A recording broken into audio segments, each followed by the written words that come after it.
ಇಂದು ನವದೆಹಲಿಯ ರಾಷ್ಟ್ರಪತಿ ಭವನದಲ್ಲಿ ಕ್ರೀಡಾ ಸಾಧಕರಿಗೆ ಅರ್ಜುನ ಖೇಲ್ ರತ್ನ ಸಹಿತ ದ್ರೋಣಾಚಾರ್ಯ ಪ್ರಶಸ್ತಿಗಳನ್ನು ರಾಷ್ಟ್ರಪತಿ ದ್ರೌಪದಿ ಮುರ್ಮು ಪ್ರದಾನಿಸಿದರು.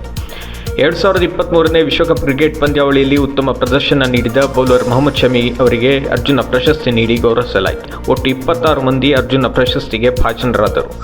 ಗಾಲ್ಫ್ ಕೋಚ್ ಜಸ್ಕರತ್ ಸಿಂಗ್ ಗ್ರೇವಾಲ್, ಕಬಡ್ಡಿ ತರಬೇತುದಾರ Bhaskaran E, table tennis coach Jayant Kumar Pushilal ಅವರಿಗೆ ದ್ರೋಣಾಚಾರ್ಯ ಪ್ರಶಸ್ತಿ ನೀಡಿ ಗೌರವಿಸಲಾಯಿತು. ಗುಜರಾತಿನ ಗಾಂಧಿನಗರದಲ್ಲಿ 10ನೇ ಸಾಲಿನ ವೈಬ್ರೆಂಟ್ ಗುಜರಾತ್ ಜಾಗತಿಕ ಶೃಂಗವು ನಾಳೆಯಿಂದ ಆರಂಭಗೊಳ್ಳಲಿದೆ. ಈ ಸಂದರ್ಭ ದೇಶ ವಿದೇಶಗಳ ಗಣ್ಯರು, ಹೂಡಿಕೆದಾರರು, ಉದ್ಯಮಿಗಳು ಗುಜರಾತ್ಗೆ ಆಗಮಿಸುತ್ತಿದ್ದಾರೆ.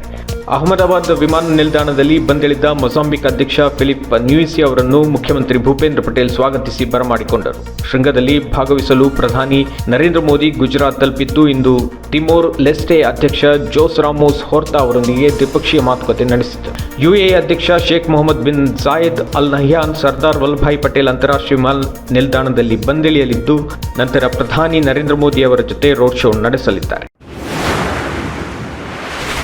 ಪ್ರಧಾನಮಂತ್ರಿ ನರೇಂದ್ರ ಮೋದಿ ಅವರು ಜನವರಿ 14ರಿಂದ ಒಂದು ವಾರದ ಕಾಲ ದೇಶದ ಎಲ್ಲ ದೇಗುಲ ಪರಿಸರದಲ್ಲೂ ಸ್ವಚ್ಛತಾ ಕಾರ್ಯಕ್ರಮವನ್ನು ಹಮ್ಮಿಕೊಂಡು ಸ್ವಚ್ಛತಾ ಅಭಿಯಾನವನ್ನು ಯಶಸ್ವಿಗೊಳಿಸಬೇಕೆಂದು ಕರೆ ನೀಡಿದ್ದಾರೆ.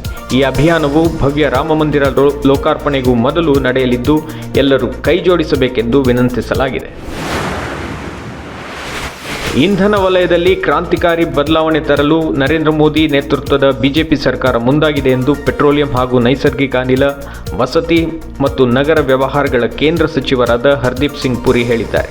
ಹಾಸನ ನಗರದ ಸಿಎನ್ಜಿ ಕೇಂದ್ರ ಉದ್ಘಾಟನೆ ನೆರವೇರಿಸಿ ಮಾತನಾಡಿದ ಅವರು, ಗ್ಯಾಸ್ ಸಂಪರ್ಕದಲ್ಲಿ ಜಪಾನ್ ದೇಶ ಮುಂಚೂಣಿಯಲ್ಲಿದೆ.